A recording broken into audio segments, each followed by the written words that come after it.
La chronique innovation, Pierre de Cossette. Alors ce matin, l'innovation du jour est un serre-tête, mais oui, un serre-tête qui va nous permettre, écoutez bien, d'immortaliser les moments forts de notre vie automatiquement.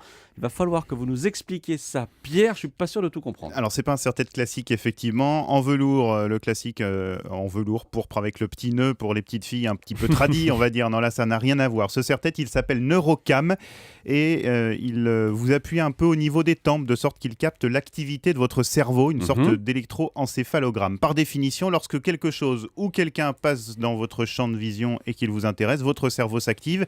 Et c'est là que la trouvaille japonaise Neurocam, présentée récemment à Yokohama, entre en action. Couplé à un programme contenu sur un smartphone dont je tairai la marque, smartphone que vous avez accroché au niveau de l'oreille, il déclenche l'appareil photo du téléphone pour enregistrer les 5 secondes qui suivent en images. Alors, quelques bémols, Maxime. Oui. D'abord, je vous le concède, le smartphone plaqué à la tempe et accroché à un serre-tête en plastique, C'est pas pratique. et pas très gracieux non plus.